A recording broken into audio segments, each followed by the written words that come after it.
Olá, pessoal! Começando mais um podcast do Seguros na Prática. Eu sou Anderson Ajop. E eu sou a Marina Zanco. Isso aí. E o nosso convidado de hoje é o Fábio Zoton, sócio da Segna Corretora de Seguros, Grupo A12, e da FISEG, Corretora de Seguros e Benefícios. Seja bem-vindo, Fábio. Obrigado, Anderson. Obrigado, Marina. Mas, Fábio, antes da gente começar o nosso bate-papo, a gente tem aqui que ganhar um jabá, né? Então, vamos lá, Anderson. Fala do que o Seguros na Prática tem para oferecer hoje.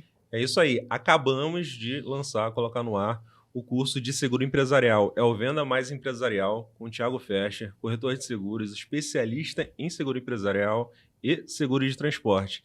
Então, se você quer diversificar a sua carteira, aprender um pouco mais sobre seguro empresarial e gerar mais receita nesse ramo, esse é o curso perfeito aí para você. As informações estão na descrição aqui do link do episódio, desse vídeo. A gente também tem um curso de vida, né? O Venda Mais Vida. Se você é corretor novo, quer se especializar em algum ramo e acha o Vida um excelente, né? A gente já passou aqui em outros podcasts. Muita gente falando que o seguro de vida é uma excelente porta de entrada para quem está começando. Então, a nossa especialista que trabalha com esse curso é a Lovane Goretti, que trabalha aí nesse ramo há muito tempo. Então, a gente também vai deixar, né, Anderson, na descrição do vídeo ou do podcast do episódio de hoje, a descrição, e aí você pode conferir o curso de vida. E a gente não poderia deixar de falar do nosso primeiro curso, que foi feito também com o Thiago Fescher, que é o seguro de transporte descomplicado. Se você sempre quis investir nesse ramo, acha ele complicado, as siglas ainda se perdem nas diversas siglas aí que estão ligadas ao ramo de transporte, esse é o curso perfeito para você. O Thiago ensina o passo a passo, desde o básico, lá da base técnica que você precisa para vender esse tipo de seguro, até como atender o cliente, fazer o pós-venda no seguro de transporte. Então não perde essa oportunidade, aí são 3 cursos para você que quer diversificar a sua carteira e aumentar a receita da corretora. É oportunidade para quem quer vender, para quem não acha que está parado, o mercado está parado. Vem aprender coisa nova, porque com certeza você vai sair satisfeito com esses cursos. É isso aí. Fábio, seja bem-vindo novamente. É um prazer te receber aqui. Prazer é meu, Anderson. Marina e você são... Para mim, eu me sinto em casa sempre, então tá muito tranquilo. Legal. Eu te apresentei falando de 2 corretoras que você faz parte hoje. Queria começar aqui pedindo que você comentasse um pouquinho do que você está fazendo hoje no mercado de seguros, contasse um pouquinho das corretoras que você está ligada. Bom, eu comecei no mercado há 25 anos atrás, 26 praticamente, na verdade 26 anos já. E em 95 na empresa da família, que é ligada ao varejo de saúde, e esse varejo que me deu essa experiência maior de lidar com pessoas diferentes, né? Tanto clientes quanto colaboradores na própria operação, e isso em 95. E em 2007 a gente começou a desenhar o que seria a Segna, né?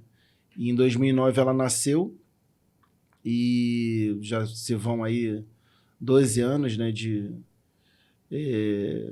muito aprendizado a cada dia. E, acima de tudo, entender que somos apaixonados por seguro. Conheço esse slogan, hein? Conheço. Exatamente. E fazemos realmente o que gostamos e sempre buscando a melhor forma de ter esse relacionamento, tanto com os clientes, quanto com as seguradoras, com o mercado como um todo, porque tudo isso faz parte, né, do mercado e precisa estar em equilíbrio, né? E esse equilíbrio que a gente busca. Em resumo, o que a gente faz é montar a melhor operação possível para deixar com que nós, sócios, sejamos realmente corretores de seguro, que estejamos disponíveis para os clientes sempre que eles precisam e que a gente tenha uma estrutura por trás de nós que nos permita estar disponível para poder conversar, né, entender as demandas desses clientes. Eu queria que tu contasse um pouquinho mais da Segna. Eu sei que foi uma das precursoras, né? Vocês foram um dos precursores nessa questão de vários corretores se juntarem, entenderem que poderiam contribuir ou serem melhores, ou aumentarem a produtividade, gerar mais receita, conseguir condições melhores comerciais, né? Juntos, vocês foram precursores nisso. Como é que foi Conta um pouquinho mais de detalhes aí de como foi essa operação, essas conversas iniciais até se tornar o que hoje é a Segna. Bom, não posso deixar de citar que nós tivemos modelos seria até leviano tentar citar todos aqui, mas tem 2 principalmente, porque são sócios nossos hoje no Grupo A12, a Liga Vitória e a Perspectiva em Vitória, né, lá no Espírito Santo.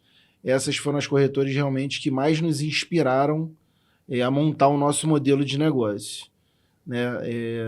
Tanto em visitas presenciais, como em vários bate-papos de N formas diferentes que a gente teve durante os anos ali de planejamento.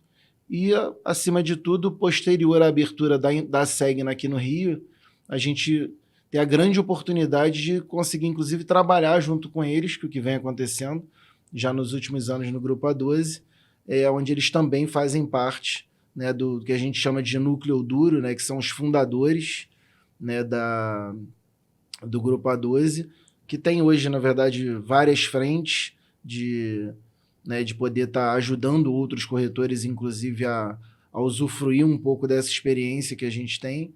Mas esses 2, principalmente, foram os modelos. E nós começamos ali em torno de 20 corretoras a negociar isso em 2007, quando a gente realmente partiu para montar o CNPJ, vamos dizer assim. 14 corretoras ficaram naquele momento. Tivemos, na verdade, uma sincronia tão grande que uma das coisas que mais complicou para a gente foi encontrar uma forma de deixar entrar novos.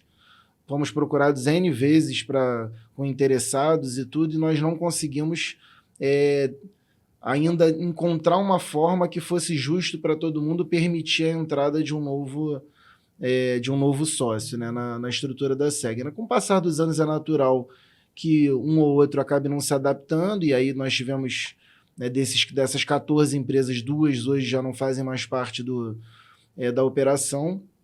Continuam parceiros nossos, inclusive nas suas corretoras,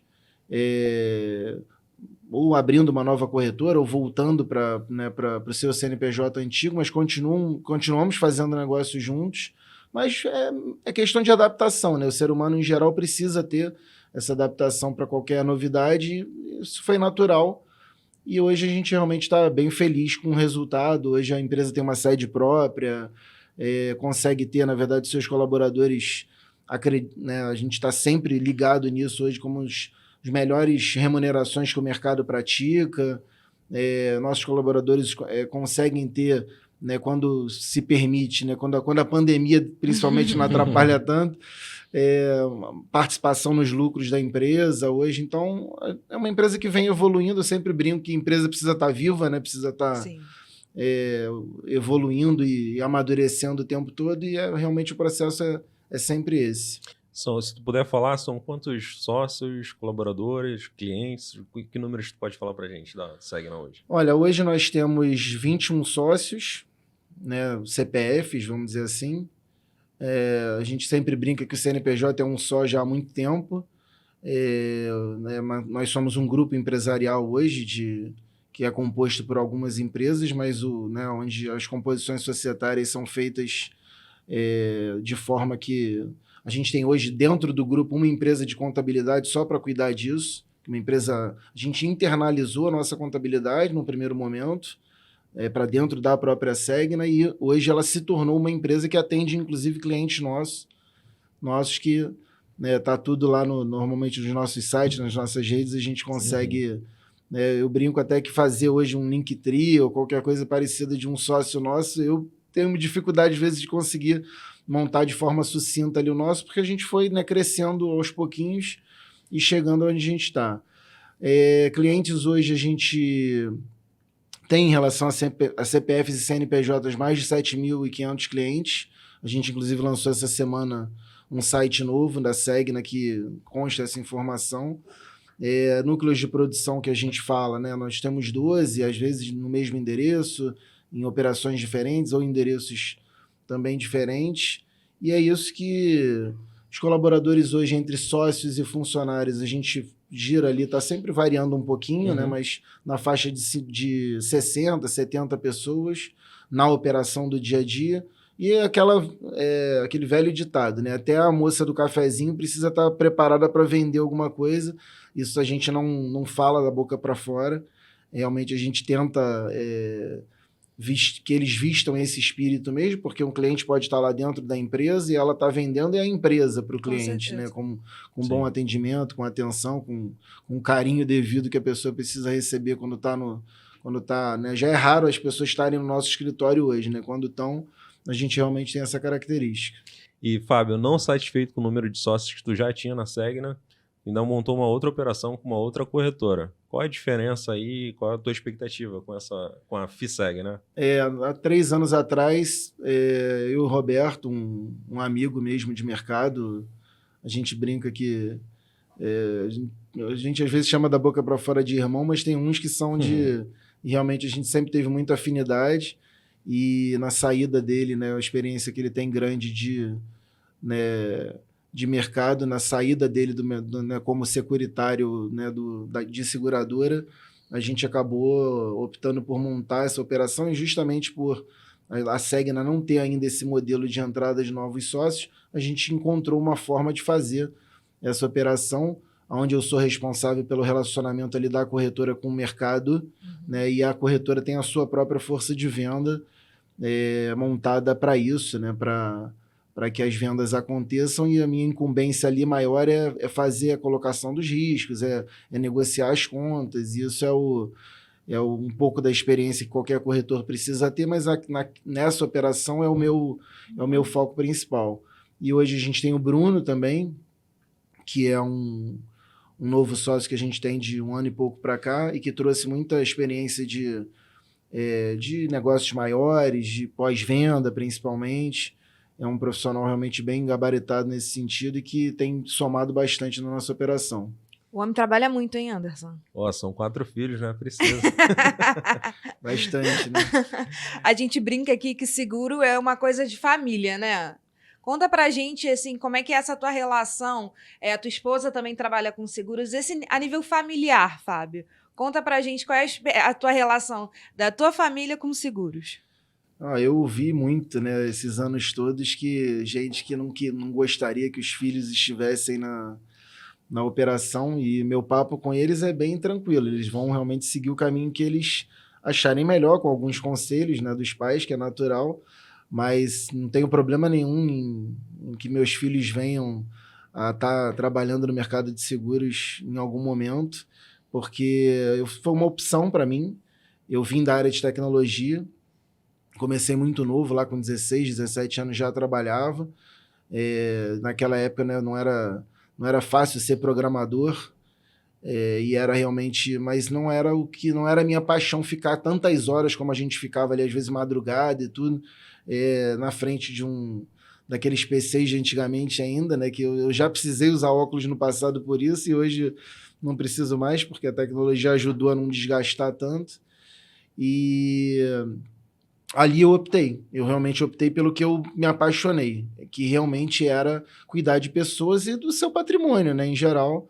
Eu realmente fiz a opção ali, que durante 15 anos fiquei na empresa da família, né, cuidando de uma parte que não era o grande objeto fim, né, da operação das empresas, que continuam até hoje. Meus pais estão lá, firmes e fortes e tocando o negócio. Teu pai tem uma corretora de seguros? Qual a área dele? Na verdade, uma corretora, ele é corretor de seguros também, mas a especialidade dele, até pela própria experiência profissional, é o varejo do saúde, né? É o que aqui no Rio de Janeiro a gente chama de concessionários, salões de venda. Plataforma. Ele tem hoje realmente a operação, a gente brinca, né, com o mesmo CNPJ, a mais antiga do Rio, tem 34 anos. Vai fazer... mais tempo que eu de vida. Tem 34 anos o CNPJ, desde 87, e eles têm uma operação realmente muito admirada assim, pelo mercado e por todos. Né, ninguém consegue ficar tanto tempo no mercado se não estiver fazendo algo muito direito, né, muito certo. Então eu aprendi, aquilo ali foi a minha escola, e de lá, na verdade, né, eu e meu pai fomos sócios da Segna no início, mas em algum momento a gente achou que era melhor ele seguir cuidando lá e que eu seguisse cuidando da operação da Segna, que foi desdobrando hoje com a FISEG, a questão do Grupo A12, onde a Segna faz parte hoje também, ajuda bastante na nossa operação. Hoje a A12 O Grupo A12+, é um dos grupos mais admirados, vamos dizer assim, pelo crescimento, pela qualidade de produção, pelos resultados, não só pelas seguradoras, mas até os clientes finais hoje já conseguem enxergar um pouco desse valor. Então, isso é gratificante, né? Você trabalha bastante, mas pelo menos encontra um destino que te satisfaz, né? É a diferença, né? De hoje em dia, que faz valer a pena levantar todo dia de manhã.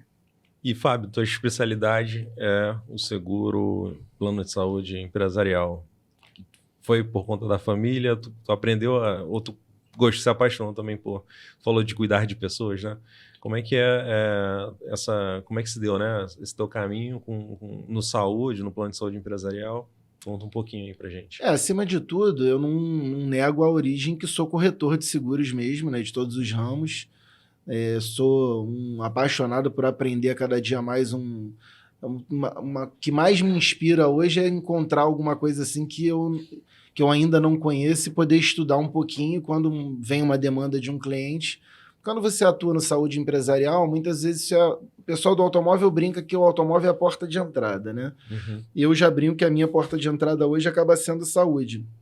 Eu realmente não sou muito procurado, acontece o natural daquela contratação normal ali do dia a dia, mas eu sou muito procurado nos casos complicados, às vezes, né? Que precisa conversar com a operadora, que precisa, às vezes, refazer um processo que já Mas isso é instigante, né? Você não fica na mesmice nunca, né? Você está sempre procurando.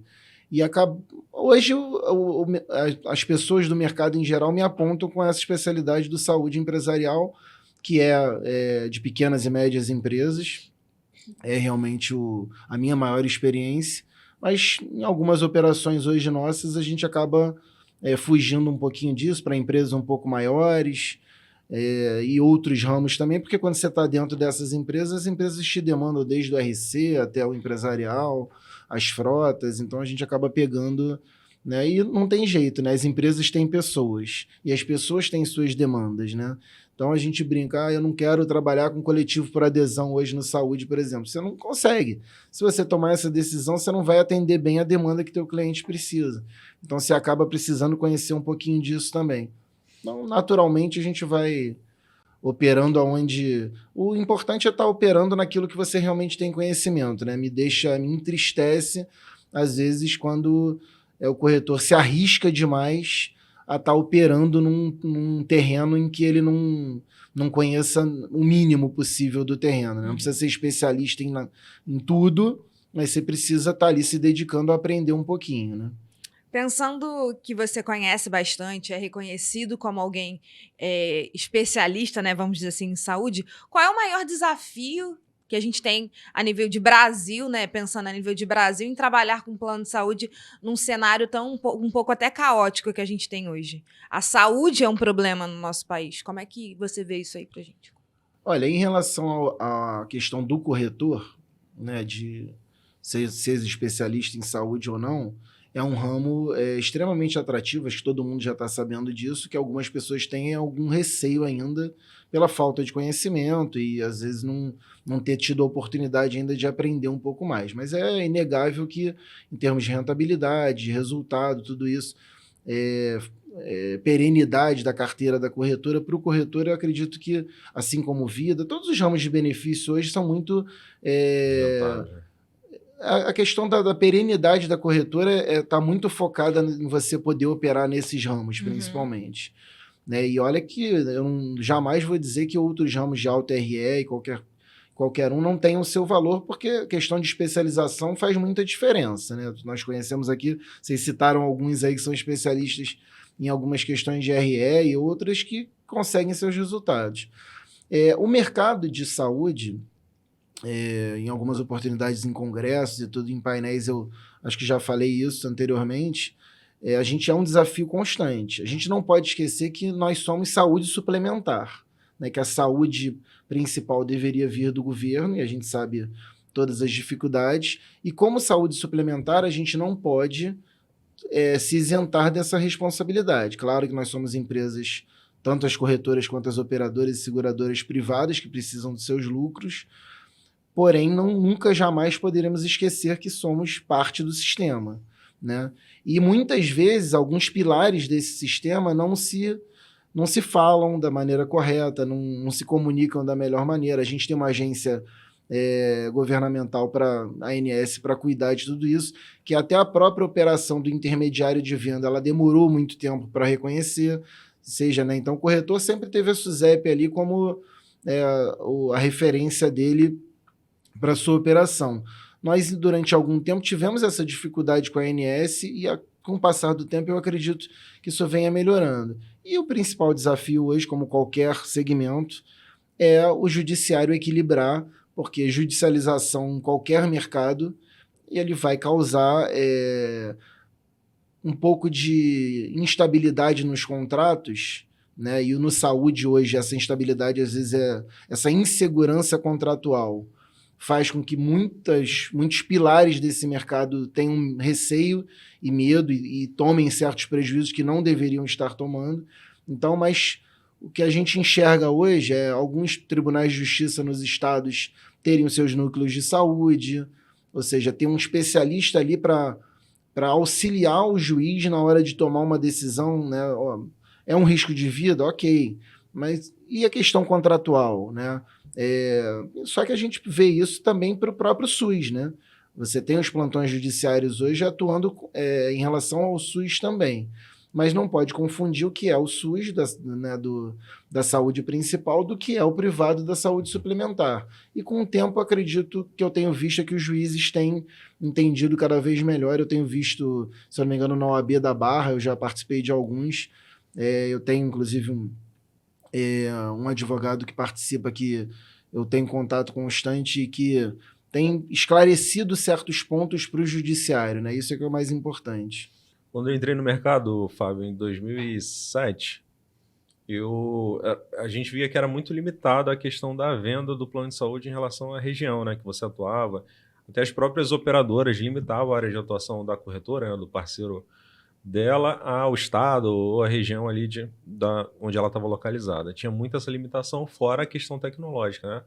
Os contratos ainda eram físicos, quando tinha que fechar, tinha que procurar um corretor lá, amigo, parceiro, na outra região, mandar lá as propostas para serem preenchidas.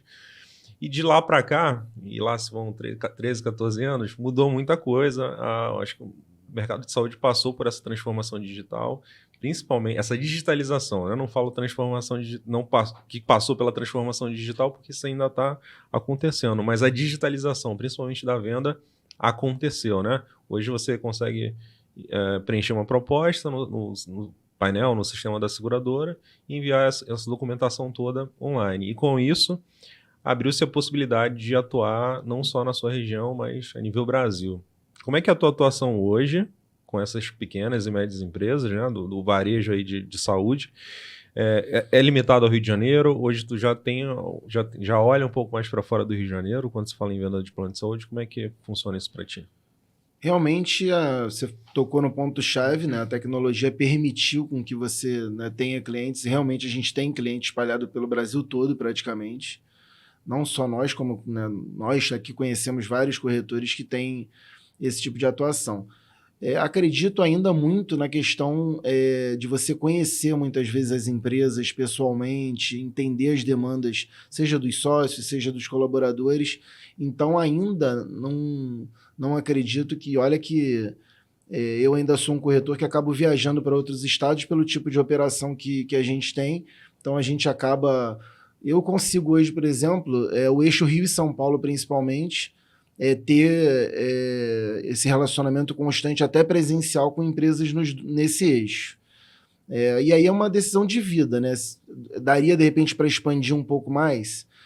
Ok, mas e aí? A família fica como, né?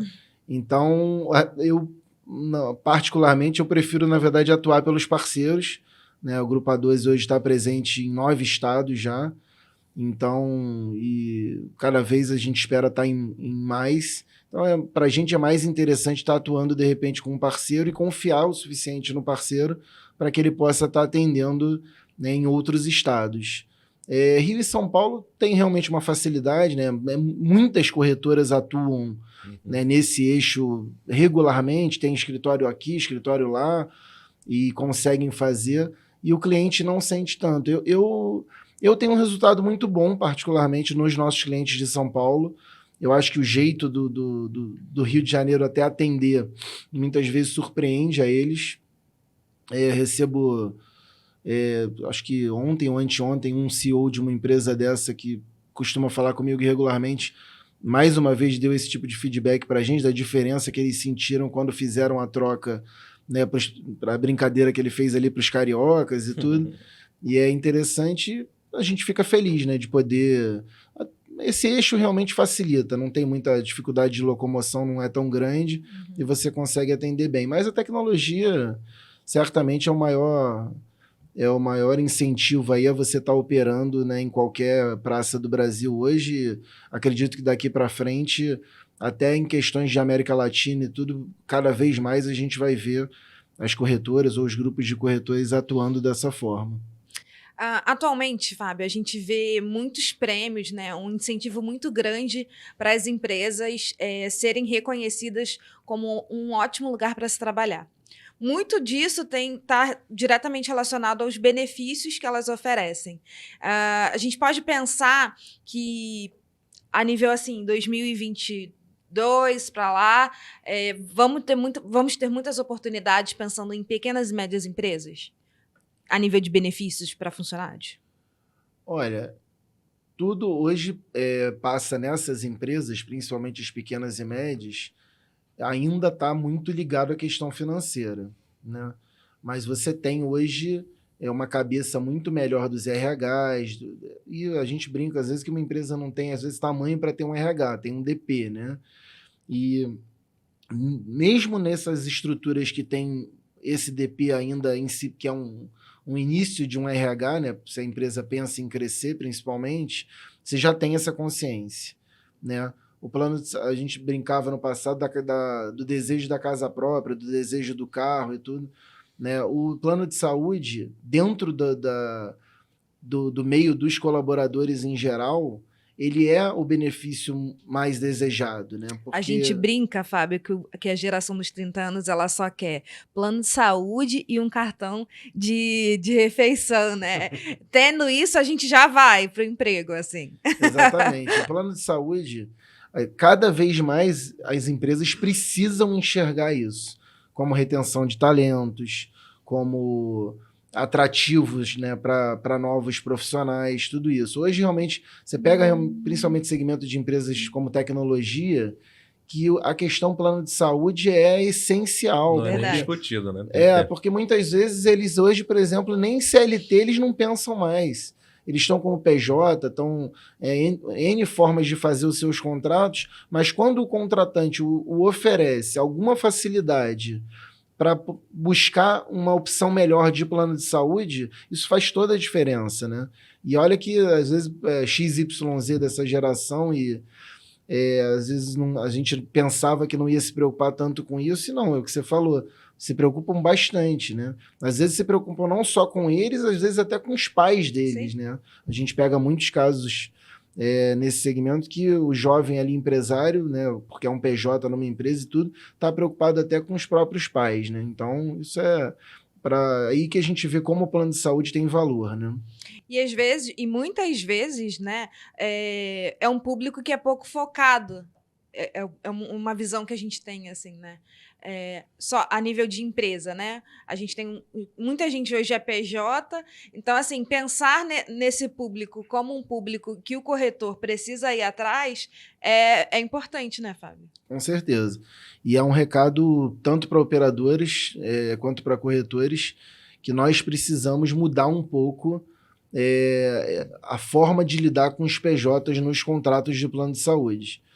Você vai precisar chegar num ponto que você vai ter uma empresa contratante, que a gente brinca que é o guarda-chuva, né, embaixo dos PJs, mas que ela possa contratar ter um contrato de plano de saúde que só entre nos PJs. Hoje, o mercado ainda tem uma limitação, às vezes percentual, né, de eu preciso ter um grupo que seja CLT ou sócio para me permitir ter um certo percentual né? Então você já tem hoje operadoras mudando um pouco isso, onde você consegue ter um contrato que vai permitir que somente os PJs entrem, porque isso é um futuro que é inegável, não tem, é um futuro que já está batendo na nossa porta, né? Então as operadoras vão precisar se moldar a isso com certeza. É ficar de olho aí no comportamento do consumidor, que já mudou. Com certeza. A gente falou pra caramba aqui de contrato PJ, né, de empresa, e a gente viu recentemente uma notícia de que a Amil vai colocar à venda, né, a carteira de individual dela. A gente já viu esse movimento lá atrás pelas seguradoras, Bradesco, Sul América, e ao longo do tempo em algumas operações mais pontuais.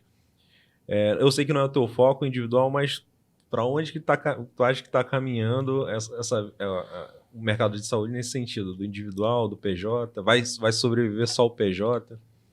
É inegável que contratos para pessoas físicas estão muito ligados com verticalização. Isso é o que você vê na foto do Brasil hoje.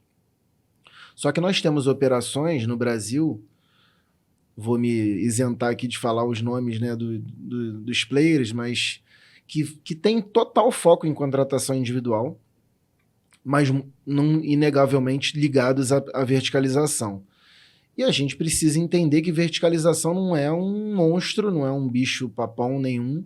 Ele é necessário, porque se a gente pensar que a gente na saúde principal, que é o SUS, nada mais é do que verticalizado, né? E aí a gente tem, às vezes, a federalização dos hospitais, a municipalização, e fica aquela... Mas aquilo ali é uma verticalização, né? Então não temos como não olhar para aquele exemplo ali. E muitas operadoras olharam para esse exemplo. Essa questão da Amil é difícil de julgar, porque esse assunto já apareceu outras vezes, né? E aí você tem questão bolsa, uma série de coisas que acabam interferindo. Então é difícil você ficar planejando, né, nesse achismo, vamos dizer assim. Mas pode acontecer como já aconteceu com outras operadoras. Agora, acredito que o governo jamais vai acabar com o modelo de contratação individual e a gente precisa estar um pouco melhor preparado para essa carteira, né? A gente teve, em relação à pandemia agora, uma novidade, que eu, pelo menos, estou há 25 anos nunca tinha visto, que foi a questão do reajuste negativo, né, na carteira de planos individuais. Isso é uma novidade para todo mundo. Você imagina que, acredito eu, seja muito difícil para as operadoras imaginarem, terem feito o seu planejamento estratégico lá atrás, imaginando uma pandemia, imaginando um reajuste negativo para sua carteira. Tudo isso são desafios que esses executivos aí vão precisar enfrentar. E o corretor de seguros, a gente brinca que está acostumado a enfrentar qualquer desafio, já venceu crise, já venceu na pandemia, né, um mercado extremamente pouco afetado, se a gente comparar com vários outros. Verdade. O mercado de seguradora em geral, e os corretores fazem parte dele. Então, as seguradoras tiveram as questões que foram extremamente delicadas em relação ao seguro de vida, por exemplo, que a pandemia era uma exclusão, houve essa liberalidade, mas foi o Brasil se movimentou bem nesse sentido, mas foi um movimento mundial, né? Mundialmente, muitas vezes lá a gente tem um pouco menos de exclusões lá fora, mas mesmo assim isso fez diferença lá fora também, e o Brasil seguiu o barco, né, do que estava se fazendo lá fora, até porque muitas seguradoras aqui são de operações mundiais e fizeram isso. E conseguiram sobreviver, né? Acredito que o mercado do vida, principalmente, e o do saúde vem a reboque, vai sair dessa questão pandemia muito fortalecido, por tudo que ele mostrou, por tudo que ele entregou para a sociedade, né? Eu gosto muito de pensar que isso foi um boom, né? A gente pegou uma lupa e botou em cima do mercado de seguros quando as seguradoras tiveram esse comportamento, né? Assuntos como o seguro de vida voltaram para a pauta, né? E benefícios especificamente voltaram para a pauta de gente que até então não conhecia, passou a conhecer justamente por causa desse comportamento. A gente brinca muito aqui que a gente gosta de pensar que nós levamos a cultura do seguro para todos. E a gente vê o corretor como esse agente de transformação.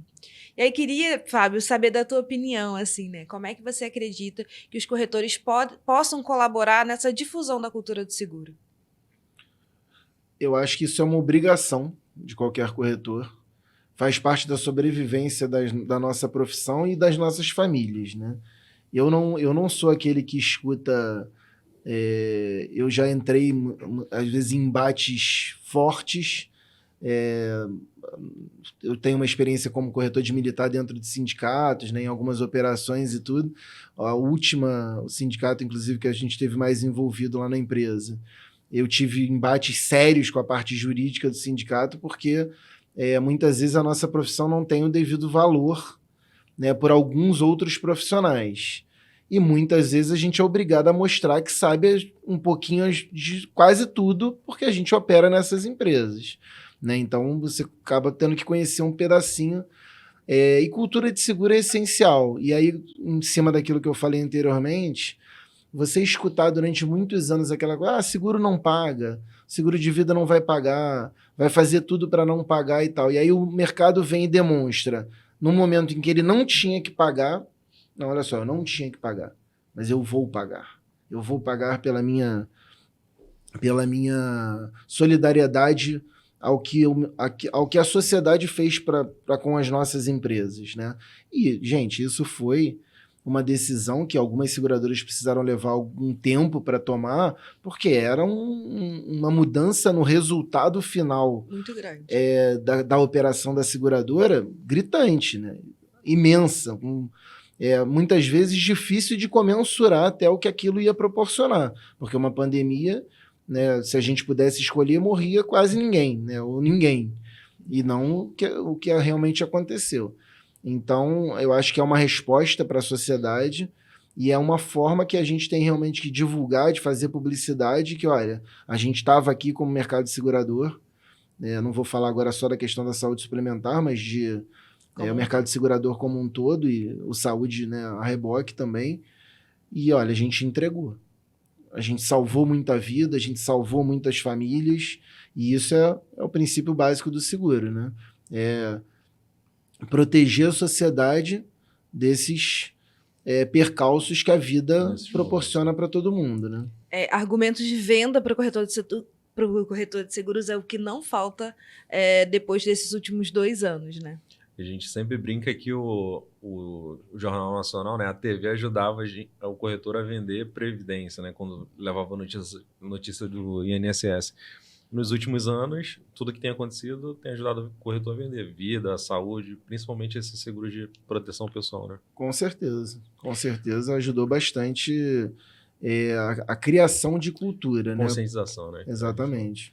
A gente se conheceu, Fábio, quando tu estava à frente...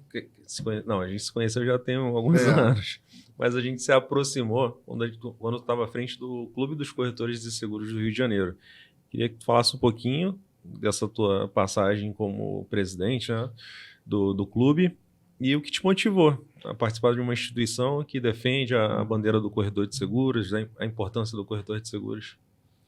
Ontem eu estava num evento e um corretor amigo me perguntou exatamente o que o clube fazia, né? E como qualquer clube de negócios, de aproximação de empresários, de empreendedores, é ajudar, na verdade, aqueles integrantes ali a fomentarem seus negócios, a crescer tecnicamente, a crescer. E o que me motivou foi um pouquinho do que a gente estava falando aqui antes, que era valorizar a profissão do corretor de seguros. Acima de tudo, o que me motivou sempre a participar do clube e a estar à frente do clube durante 2 anos, do Clube dos Corretores do Rio de Janeiro, foi exatamente isso. É a valorização principal do corretor de seguros. Eu brincava e usava muito essa expressão, que era representatividade. Representatividade no mercado, representatividade para os clientes, para as seguradoras, para as operadoras. Nós somos um pilar desse mercado, seja de saúde suplementar, seja mercado de segurador como um todo, nós somos um pilar. E um pilar, numa estrutura, né, todos os pilares são importantes. E você precisa estar fortalecendo aquele que é de sua responsabilidade. Como nós somos corretores, a gente tem que fortalecer o pilar dos corretores. E isso é o princípio básico do clube, né? Representatividade é fazer com que os corretores tenham voz no mercado de segurador como um todo. E isso era realmente o que mais me motivava. E fiquei extremamente satisfeito com o que a gente alcançou, ter conseguido aquela diretoria deu continuidade agora com o Luiz Mário, que está à frente do clube, e extremamente salutar, inclusive, na estrutura. Acho que é muito aprendizado até para as outras entidades, porque mesmo dentro de uma diretoria você pode ter discordâncias, você pode ter, e a coletividade é que tem que decidir qual é o caminho. É até saudável, né, Fábio? Imagina se todo mundo pensasse igual. Eu acredito totalmente em divergência de opiniões. As divergências de opiniões é que, na maioria das vezes, fizeram com que as questões crescessem. Exatamente. Com que fosse para frente. Quando todo mundo concorda com a mesma coisa, 90% está acomodado e tem alguém pilotando sozinho. Exatamente. Né? Quando você tem discordâncias e vai com respeito, sabendo, na verdade, lidar com as discordâncias no dia a dia, isso funciona para tudo. Funciona numa entidade, numa empresa, num casamento, numa igreja, em qualquer situação, né, entre igrejas, você precisa ter. Esses dias, um desses podcasts no YouTube, a gente consegui assistir um pouquinho ali, tinha um padre, um rabino, um pastor, e depois você via na imprensa e até em outros podcasts citando como a qualidade daquele conteúdo que foi apresentado ali. Exatamente por isso, né? Porque com certeza muitas divergências, mas se respeitando e conseguindo atender a todos. Muito legal. Fábio, a gente tem aqui, falando ainda do clube, você realizou o primeiro evento do Clube dos Corretores aqui no Rio de Janeiro, né? Foi um evento que marcou o calendário de seguros do Rio de Janeiro, um calendário que precisava reviver aí, né? E a gente teve a oportunidade de fazer um evento, e aí fala aí também como educa, né? Num ano extremamente difícil, e foi realmente um evento que fez a diferença para corretores. Como é que foi essa relação aí do teu evento? De pensar em criar e sair, voltar, tirar do papel um sonho antigo. Primeiro, a oportunidade de poder estar naquele momento ali capitaneando aquilo, mas com uma equipe de diretoria, a Sônia, o Luiz Mário, vocês da Educa. Isso era o mais importante, né? Quando você está, às vezes, capitão de time, qualquer tipo de liderança, você tem uma responsabilidade, né? Mas o mais importante é você fazer com que aquilo tudo ali funcione como um time, né? É assim que eu penso. E aquilo ali, para mim, assim, uma honra ter tido a oportunidade de estar ali naquele momento. Realmente a ideia, vocês sabem disso, né? Era realmente trazer conteúdo para o mercado, acima de tudo. A nossa ideia era que o mercado estava carente disso, e certamente a gente conseguiu entregar isso pelo feedback das entidades, de seguradoras, de outros corretores. Nós conseguimos entregar esse conteúdo e o evento aconteceu novamente esse ano, né? Já num universo hoje de mundo digital diferente para o nosso mercado. Claro que hoje você às vezes não vai ter a mesma quantidade de visualizações de tudo isso, é natural que isso aconteça, mas foi extremamente honrado de poder ter tido essa oportunidade, e certamente isso já está marcado no calendário do Rio de Janeiro daqui para frente, e tomara que cada vez mais com esse foco de conteúdo que a gente teve lá. E, Fábio, chegamos a um momento muito legal do nosso podcast. Qual momento é esse, Marina? É o Verdade Nada Secretas, né? A gente faz algumas perguntas e você só pode dizer se é verdade ou se é mentira. Depois a gente volta nas mais polêmicas, para a gente te dar a oportunidade aí de se defender, se for o caso. Vamos lá, Anderson? Vamos lá.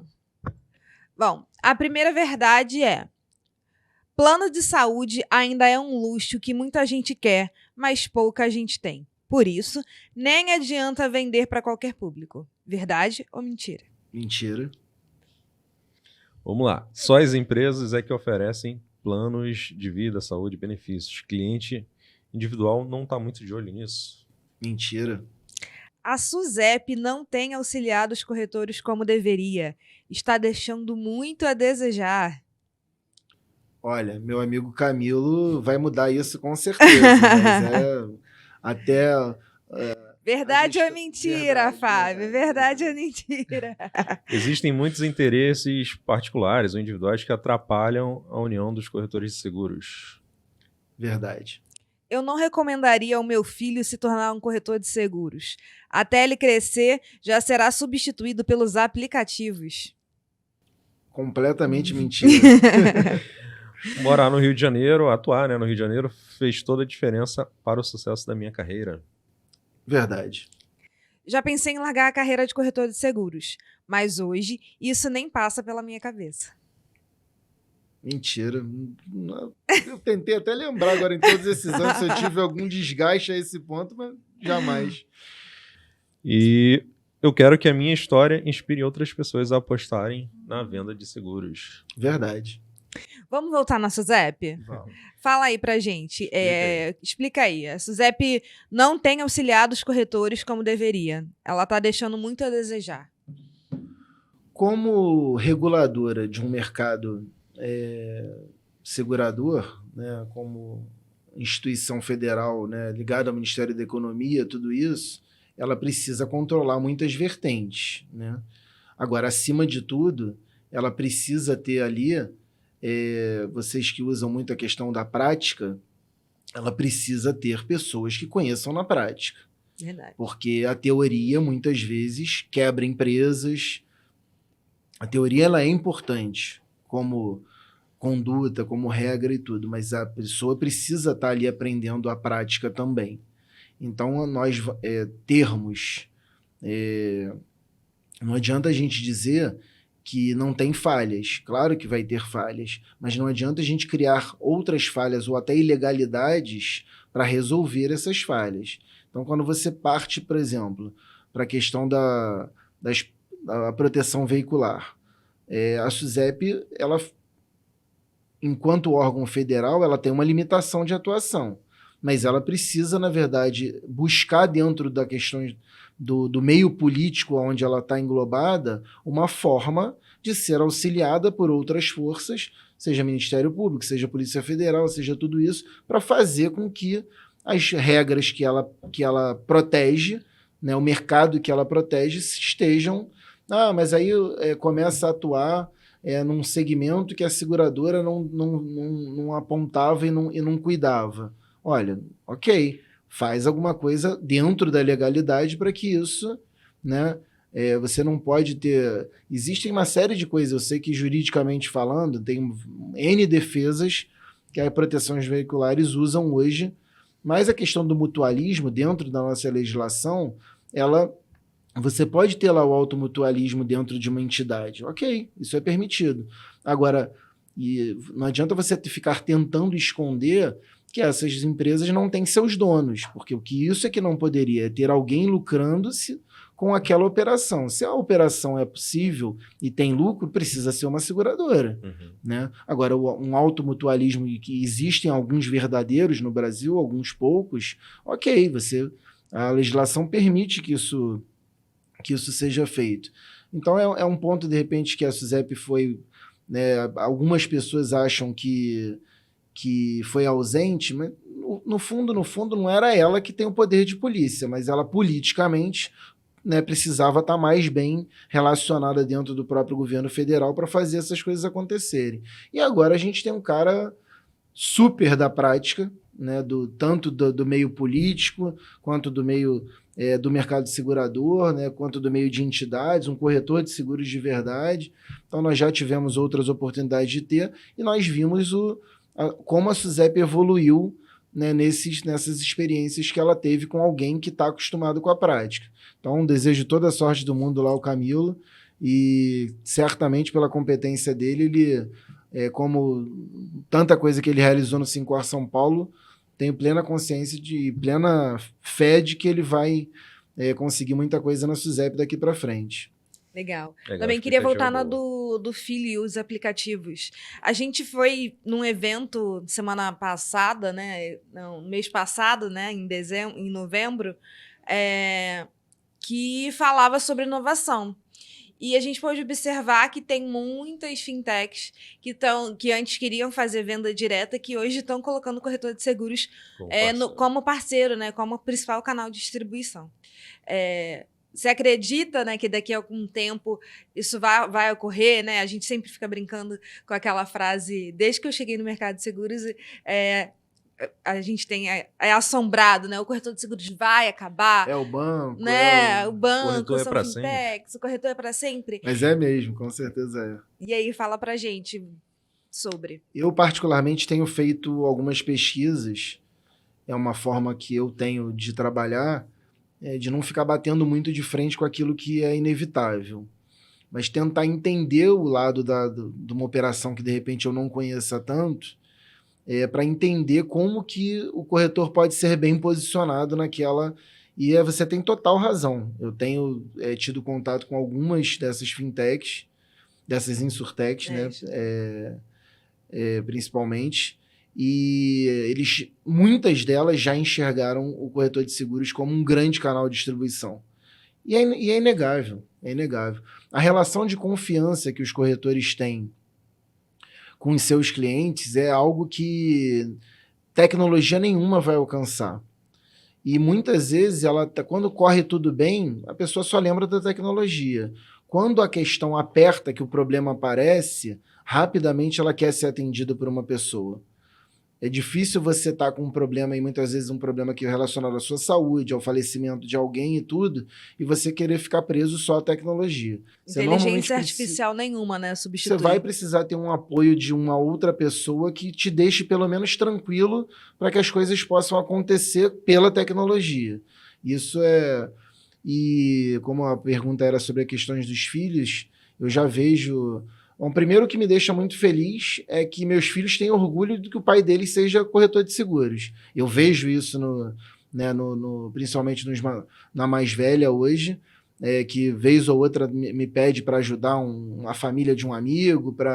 Então, o que eu enxergo é que a Júlia tem esse prazer de dizer que o pai dela é corretor de seguros. Então, isso já me deixa muito feliz. E os outros, que estão de adolescentes para baixo agora, espero que façam a mesma coisa. Então, isso é o que todo corretor deveria buscar. Valorize-se, né? Jamais permita que a sua profissão de corretor de seguros seja minimizada em qualquer tipo de reunião, em qualquer tipo de relacionamento com o cliente. Nós somos um profissional extremamente bem preparado, tecnicamente falando, e todos deveriam buscar isso cada vez mais, e aqueles que realmente fizerem isso vão sobressair, e vão ser para sempre, certamente vão buscar a sua perenidade. A base vem forte, hein? E a gente está caminhando para o final, Fábio. Queria que a gente encerrasse aqui contando um pouquinho que loucura tu já fez aí para fechar uma venda, ou uma situação engraçada que tu passou para fechar alguma venda aí com o cliente. Eu sou muito focado em olhar para o outro, né? E com o cliente não podia ser diferente. Quando eu resolvi estudar PNL, o principal motivo era esse. E muitas vezes você tem certos detalhes, né? Quando você tocou nesse assunto agora, eu sempre lembro disso, já falei algumas vezes. Eu já passei pela situação de ter que ir em casa de um cliente para o outro para tirar um terno, porque eu estava de terno, e se eu chegasse de terno naquele cliente, ele não me recebia da mesma forma, porque já tinha acontecido anteriormente. E olha que eu estava o que eu estava de terno, financeiramente falando, era muito inferior ao outro que eu estava indo, mas pela simplicidade, por tudo, são um dos clientes mais antigos que eu tenho. Hoje essa pessoa, na verdade, já é até falecida, mas eu falei, não vou chegar de terno lá de novo, porque ele não teve a mesma receptividade comigo como todas as outras vezes. Então fui em casa tirar o terno para poder colocar uma camisa e uma calça jeans para poder ir lá conversar com ele, porque... Então, assim, pode parecer às vezes uma besteira, pode parecer engraçado para alguns, mas a preocupação com quem está do outro lado, com o outro, é que faz a grande diferença para o corretor de seguros, né? Isso é o princípio básico para mim, como corretor de seguros. O foco é o cliente. Exatamente. Fechou a venda? Não, até hoje, né? Mais de 20 anos, então... Aí, Valeu a pena, hein, cara, valeu essa a pena. correria. A família inteira é cliente há mais de 20 anos, então valeu a pena, né? Agora tu já deixa até a calça e a blusa no carro. Que aí fica mais fácil. Quem quiser continuar essa conversa contigo, Fábio, fala aí tuas redes sociais. E olha, redes sociais de cabeça. Mas Fábio Zoton... Só procurar lá no Instagram. No Instagram, no LinkedIn, consegue achar. Eu vou melhorar minhas... Vou contratar a Educa para melhorar esse meu... Está aí, hein? Só chamar. Boa, hein? É isso, Fábio, gente. foi um prazer estar aqui com você hoje, no nosso podcast. É muito legal quando a gente tem... A conversa flui, né? É tranquilo e a gente vê o corretor de seguros como um todo. Ele é um ser que não divide, ele continua sendo pai, continua sendo exemplo para os filhos. É muito bom a gente ter essa percepção e contar isso para as pessoas, né? Que às vezes a gente tem aí corretor que está um pouco desanimado e ver cases de sucesso como o seu, como a sua história na Segna, é muito legal e inspira muitas pessoas. Então, muito obrigada. Eu que agradeço a oportunidade e certamente, sempre que a gente puder, na verdade, estar motivando os nossos profissionais e aquilo que eu falei aqui já antes, valorize-se como corretor de seguros, é uma profissão extremamente importante para a sociedade extremamente dependente do corretor de seguros para estar protegida. Então, se valorizem, seja nos seus clientes, nos players onde você atua como parceiro, seja e valorizem seus funcionários, estejam sempre fazendo com que eles cresçam de conhecimento e tudo, que todo mundo vai ganhar, seus clientes e o mercado.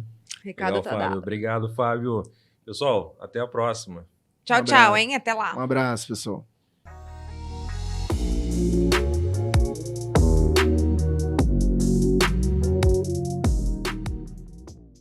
E, Fábio, tu descobriu o que era o negócio do paletó? Era o quê? O cara tinha versão ao quê? O pastor, vendedor? Não, Eu fiquei pensando assim, por que também, cara? Era uma família de espanhóis extremamente ricos aqui no Brasil e na Espanha, mas extremamente simples. O cara de autopeças, assim, mexe com autopeça para caminhão, para ônibus, uma empresa que existe há, sei lá, 50 anos. O cara trouxe não a operação, mas tipo, veio da Espanha e montou a operação aqui, entrega para todas essas empresas de ônibus. Tem só assim, né? Os caras ficam devendo os tubos lá para eles, porque...